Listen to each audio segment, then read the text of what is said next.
restless. I am so restless. And this changing world leaves me speechless. I am lost for words, but I kept my nerve. Welcome to The Fallen State. I'm Jesse Lee Peterson. It's an honor to have my friend here today, Dennis Prager. Dennis is an author and one of America's most respectable radio talk show hosts, broadcasting since 1982. He's also the founder of Prager University. And I have to say, Dennis is one of the smartest white men on this side of heaven. But you're not white, though. You're Jewish. Is that the same? Yeah. Well, I'm one of the smartest white Jewish Los Angelino men over 6 feet. That's right. Yeah. Thank you for coming, man. Jesse, you're my man. Thank you. I often think about, there was a time when I had anger.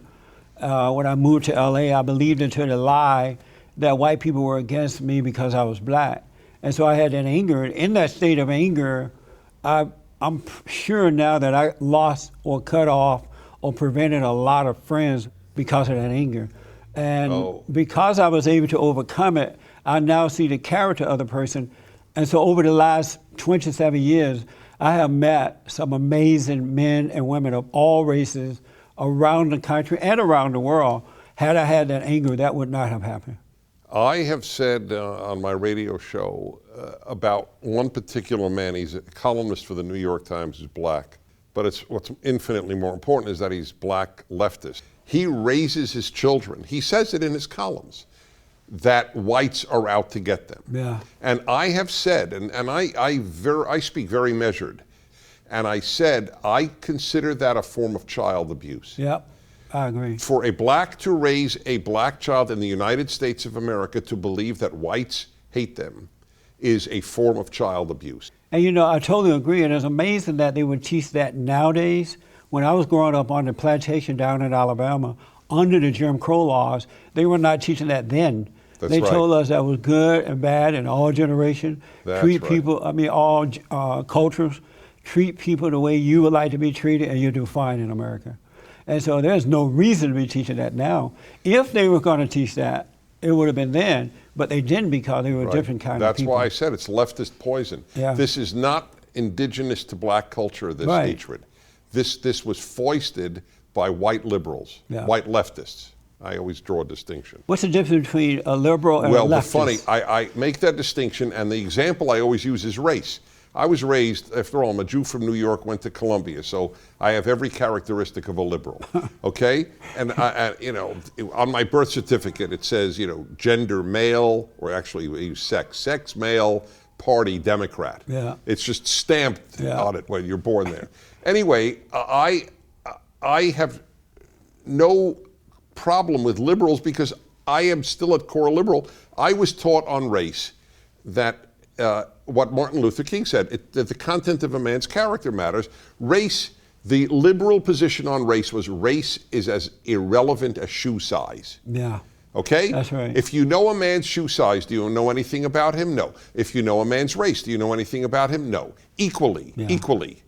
But the left position is that race matters. So you have, at Harvard this year, you have, for example, black graduate students with their own commencement. Now that's considered progressive, but the whole liberal idea is that's the antithesis of progressive. Progressive is whites and blacks together because race doesn't matter. Why do you think they're allowing this to happen at Harvard? You would think that the head of the school, somebody would say, no, we're one here together, we're not going to let this happen. You would think that, wouldn't you? Right. Well, because the universities have been taken over by the left. The proper term for an American or British university today is left-wing seminary. It is not there to produce intelligent people, it is there to produce committed leftists. Amazing. You know, the most common American history text in high school and college is this book by Howard Zinn, which just depicts America as a despicable society throughout its history. Before he died, I had him on my radio show. He's a professor at Boston University. And I asked him, so Professor Zinn, I'm curious, would the world have been a better place if America had never been created? And he said essentially yes. Amazing. And this is what they're reading. Yeah. No, it's mind-blowing. Do you believe that human beings are in a fallen state? I would say that the single stupidest belief held by the intellectual class is that people are basically good. Yeah. It means that either they know almost nothing of human life and history, that they live in this cocoon of nice people that they have never gone out of, or they don't take seriously what they have read. It came in with the French Revolution. Neither Judaism nor Christianity ever posited that people are basically good. In fact, I don't know of any philosophy that ever did. Yeah. The Enlightenment, which produced a lot of good things and a lot of stupidity, if people are basically good, then you don't have to teach your child character. Yeah. All you have to do is love them and give them self-esteem. They need discipline, they need character development, and that's why in American history, all of the books for kids were character development books. Not anymore. Yeah, that's so true. You know, it's so interesting. Last night, I was watching Tucker Carlson on the Fox News channel there, and he was interviewing a Black Lives Matter supporter, a black woman, and she just acted out. I mean, she showed no respect for him. She went off on how bad white people are, and white people can't tell black people what to do, and white people want to control us. It's all kind of madness, right? And I'm sitting there looking at this woman, and I realized that she is the one that's feeling that way about Tucker and other white people. Exactly. And it's not the whites feeling that Right. way. That's and right. because I remember when I had that anger, my thoughts, which were not my thoughts, but that came from anger, would convince me that white people hated me. Mm-hmm. But I realized that it wasn't them, it was my thinking. It was me hating them. Right. And so the voice in my head was telling me it was them. There is an analog in Jewish life, because Jews have been the victims of so much anti-Semitism. So my grandfather was born in Austria. He was a Jew from Austria and came to the United States when he was 8, so at the turn of the, Right. about 1900. And he thought that Americans were like Austrians. A lot of Austrians really were anti-Semites. Hitler was an Austrian. And so I'll never forget, he would be driving a car and get cut off by a driver, Yeah. and he'd yell, "Anti-Semite." And I remember thinking, I was like 8, Papa, how do you know the That's guy's right. an anti-Semite? That's right. Because he's a non-Jew, Yeah. so he must be an anti-Semite. That's how it is. It's the same thing. Oh, you're a white, you must be a racist. Yes, that's right. Is it possible, or how does one overcome the fallen state? You have to want to. Are you ready to assume that maybe you're wrong? But I mean, if by the fallen state you mean the inherent problem of human nature, Yes. the answer is by seeking to be good. Yes. And I don't see how that could be easily divorced from God. Right. The only program that has worked for a century to get millions of people from addiction, from alcoholism to sobriety has been based on God. Yes. This is the biggest problem of the modern age. They think they can make a beautiful society without God. And that's why one of the reasons that I say the left is undoing the American Revolution. We have a trinity, just like Christianity does. America has a trinity. It's on every coin. Liberty, in God we trust, e pluribus unum. The left hates all three. It prefers equality to liberty, it prefers godless to God-based, and it prefers multiculturalism to e pluribus unum, which means out of many one. Right. They don't want out of many one. They want separate graduations. Yeah. So everything, and they want a godless society like Europe. But Europe is committing suicide. I know, man. And it's largely because Amazing. it's godless. There is a dynamic religion in Europe. It's called Islam. Yeah, it sure is. It just occurred to me, you mentioned your grandfather and how he felt and what happened to the Jews. There is talk that the Jews were treating the whites in a bad way during the time Hitler came about, and that the Jews are to blame for the condition of white people. When I was raised in Alabama, I never heard that. I heard that Judaism Wait, are you hearing came this from about. blacks or whites? I'm hearing it from mostly educated blacks and whites. Wait, that the Jews are to blame for what exactly? That the Jews are holding the whites down, or that they're not fair to the whites.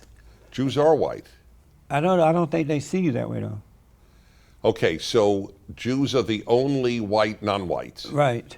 Well, I think they may see you as Okay, being a fine. white Anyway, person. okay, I want to argue that point. So Jews are keeping whites down? Right. I think what they believe, and I don't know if it's true or not, but I know I can ask you because I know you'll tell me what you believe about it. Right. They believe that it's the Jews who are keeping the confusion going. Well, let's put it this way. Jews are disproportionately on the left.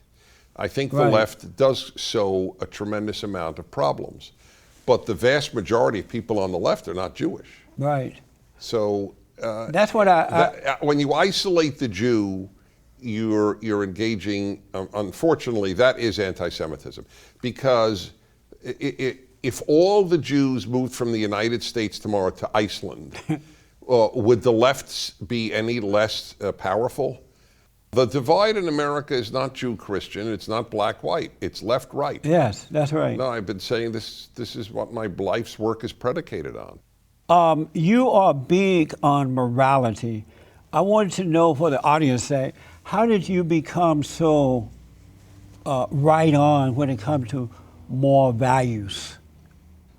Well, the most honest answer I could give is that from the earliest age, I was preoccupied with the problem of evil. That human beings suffered that should not be suffering. And I obviously I cared about cancer and birth defects, but I particularly cared about human evil.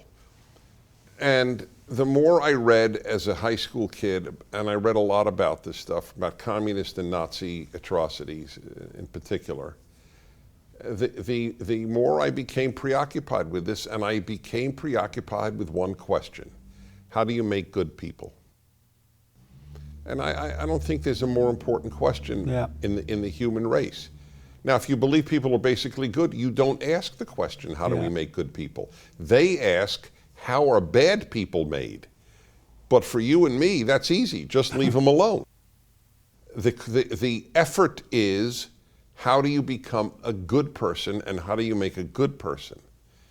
And there, it's not easy. It's why, why do parents say, how many times has the average parent said to their child, say thank you? Now, I have to believe it's 10,000, okay, at minimum.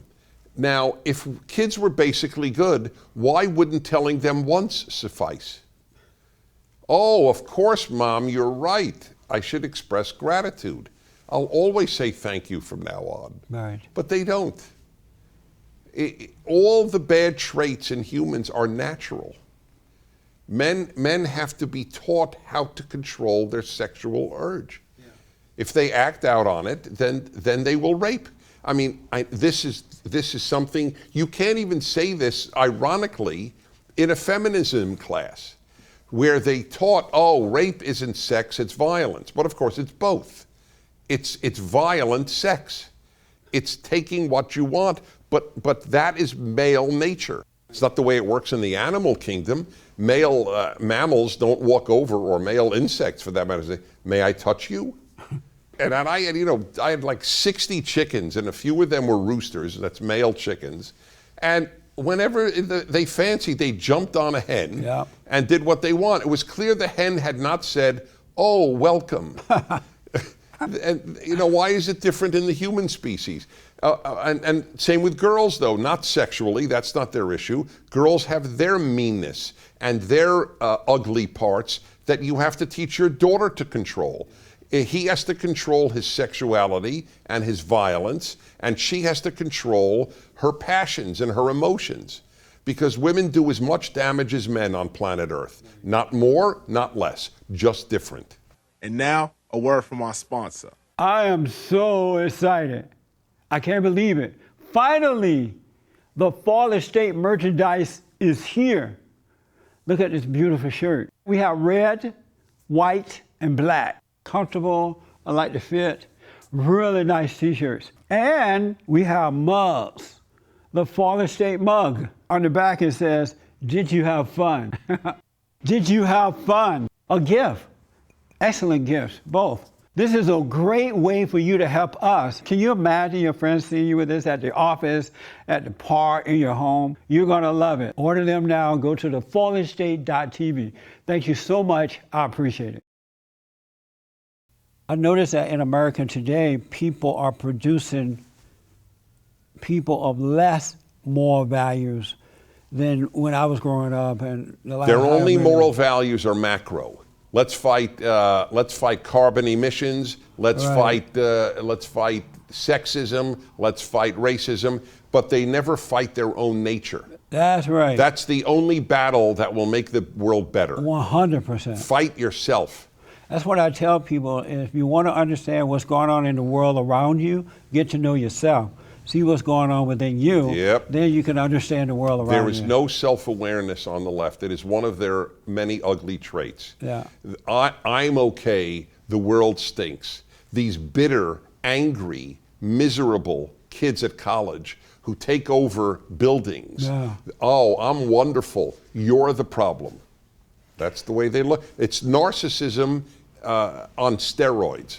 There's this one university where they had no white people day or something. Yes, at school. this was at Evergreen State College in Washington. And one liberal university professor hung around. That's right. Who was a liberal, by the way. Oh, he's a Bernie Sanders supporter. Now they're trying to get rid of him. That's correct. I don't know how, but what gets me about that, I don't know why the heads of the school would say yes, or even, I just don't know why they run and accept that. Under coward in the dictionary, in the pictorial dictionary, is a picture of college presidents. Yeah. That's why. So are they if you have courage, you are not allowed to be a college president. It is a disqualifying characteristic. Amazing. I'm looking at this and my mind just can't grasp it. You have these radical left yelling and screaming and taking over their own offices. Right. So they take over the president of the college office and he says, "Would you like ginger ale or Pepsi?"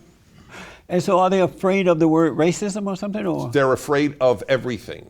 But the only thing that they're more afraid of than even the students yelling racist is alumni not giving more donations. Oh, I see. So I blame every person who gives $1 to a college for what is happening. They are the reason that our colleges are moral cesspools.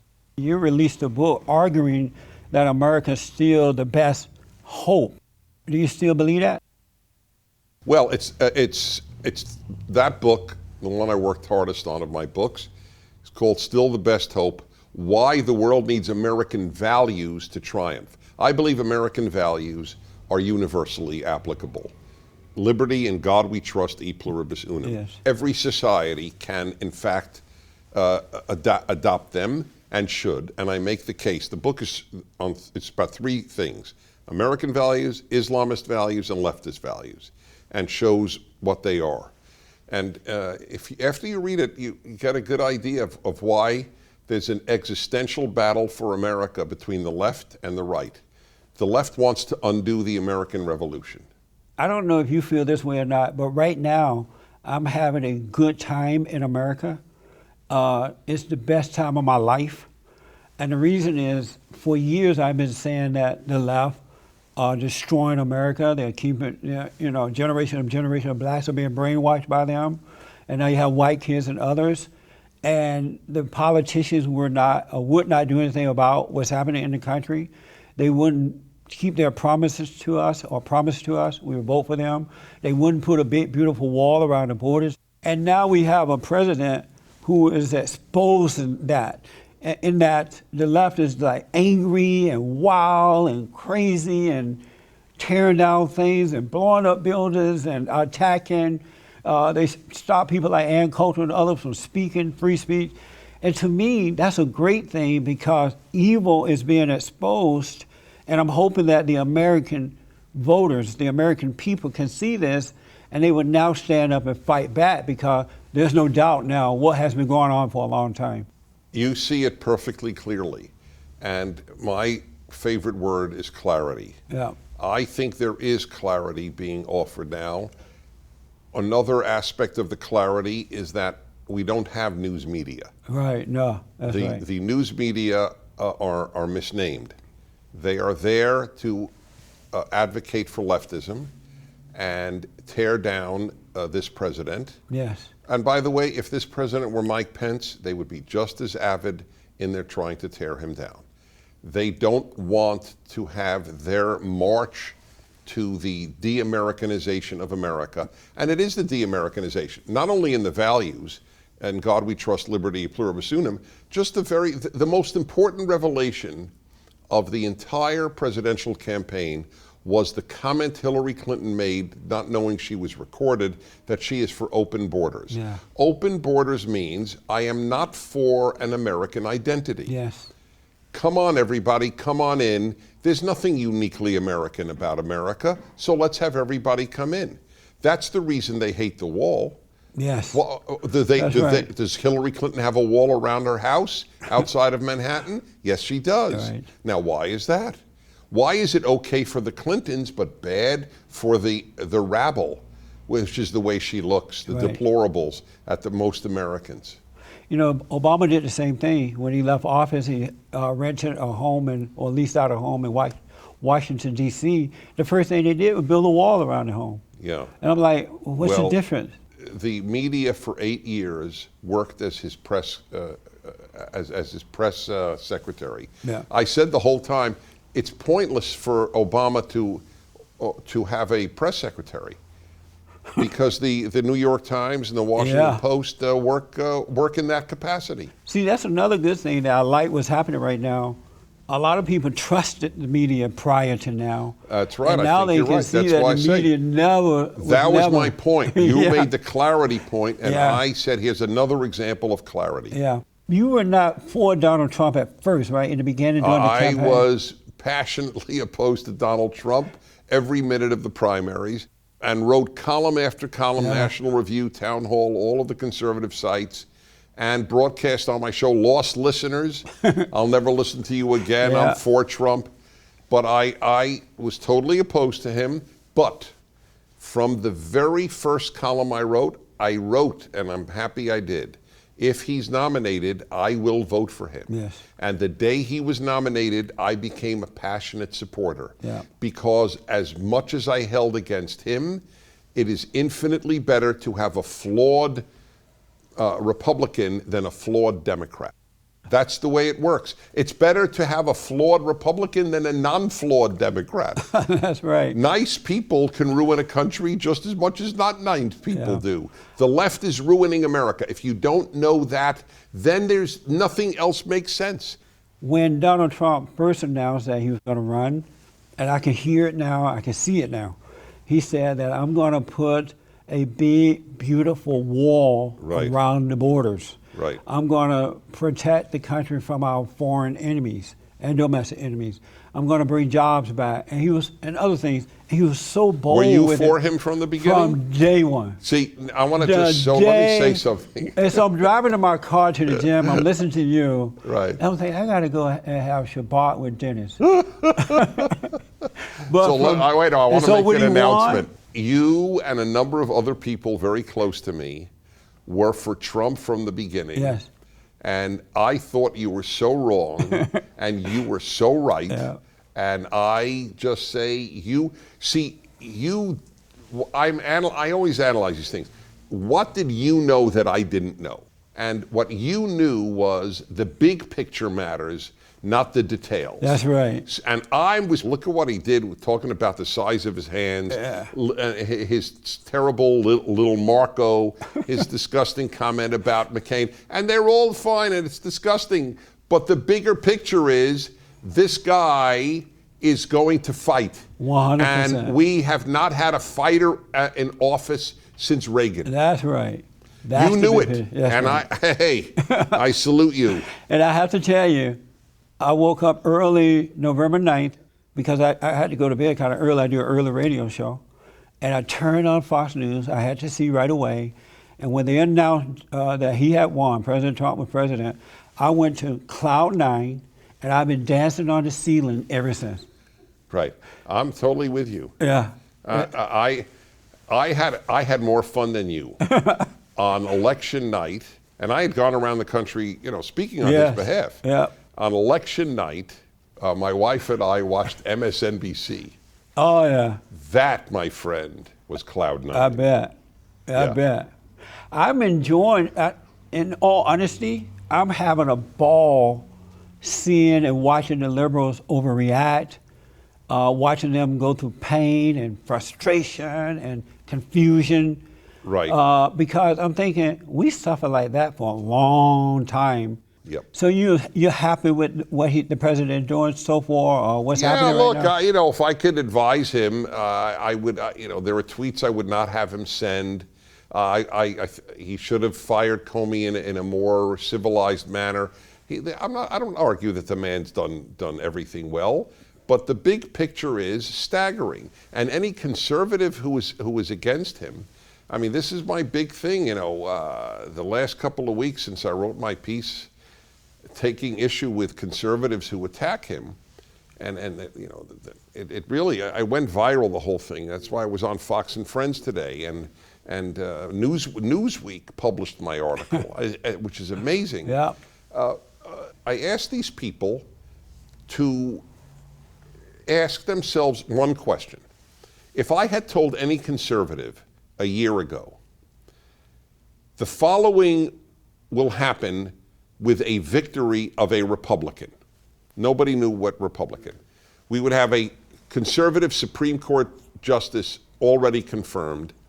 We would have the EPA reined in from its economy stifling rules. Yeah. We would have the Keystone Pipeline affirmed. We would have the most conservative cabinet in modern American history. We would have a Secretary of Education who's for school choice. Yes. And we would have a guy who stands up in front of 50 Muslim countries and says Iran is evil and uses the term Islamic terror in front of Muslims. So if I told you that, they'd all go, wow, is Ted Cruz going to be president? Or they would just go, wow, that's great. Yeah. But it's a guy who doesn't talk like the educated, like the sophisticated. Right. So I pointed out in my last article, I said, God used King David and God used a prostitute, Rahab, for instrumental roles in Israel's history. And King David makes Donald Trump look like Saint Donald Trump. That's right, like an angel. King David sent a man whose wife he had adultery with to die, to cover up his adultery with his wife, and God uses him. Yeah. Rahab runs a whorehouse, and he uses her to save the Israelites going into Canaan. Without her, they don't get in the promised land. Well, okay, so I'll live with Donald Trump. You and Adam Carolla are working on a film called No Safe Spaces. I saw you in an interview on Fox News. I think it may have been with Tucker. Right, sure. It was, yeah. And so I saw some excerpts from that. Tell the folks about that. In part because of the success of the Dinesh D'Souza films, those producers and directors have asked Adam Carolla and me to make a movie on what's happening on college campuses. And a lot of Americans don't know. They don't know this. They don't, yeah, you're right. And so he is a unbelievably funny human being. Yeah. He is gifted. I would even use the word brilliant. And we are as different as humans can get. It's, he's an Italian American who grew up in the construction industry, never went to college. I'm a Jewish American, who never constructed anything brain-centered, Columbia University and all that. But we mesh beautifully. And so people should go to nosafespaces.com, see us together, and a trailer and help us make it, because Hollywood doesn't want to make this. Of course. So we have to fund it. In my book, The Antidote, I prove that racism doesn't exist, that it has never existed, and that word was just made up by the children of the lie in order to manipulate the mind of the people, to keep white Americans feeling guilty and afraid, and to keep blacks angry so that you can control them, because you cannot control a moral people. You have to demoralize them in order to control them. And so, according to the scriptures and what I can see, is that our battle is a spiritual battle. It's a warfare between good and evil. And in this fallen state, fallen away from God, we live on our pride and our ego, and we're always judging other people for our downfall. And when you judge someone, you lose. You lose friendship, you become blind to what reality really is. And that's the sign of evil. But when you overcome that ego, then you're guided by God, which is good. And then you can see this spiritual battle working through people. There are people on the side of good, and there are those on the side of evil. And it has nothing to do with whether they're male or female. It's the God that they serve. And I've come to realize that we have been lied to, that it has never been about race, the color of the person. It's been about the good versus evil. And I remember we were taught this too growing up, but I kind of forgot about it along the way somewhere. But I clearly see it has nothing to do with the physical person at all. And I've noticed over the years, all the young men that we work with and women, when they drop that anger for their parents, when they stop being mad about the mistake the parents made, then God forgive them. They too realize it was never about my color. It was never about male or female. It was good versus evil. And so racism is a lie. Well, let me give you a very powerful statement of that. I mean, I think slavery had black slavery, specifically whites enslaving of blacks, had a racial component. I don't think there's a question. The idea arose, which drives me crazy, that race did matter, and I'm not going to deny that. But certainly in America today, it's all different. But to sustain your larger point that it's really just a matter of good and evil. Right.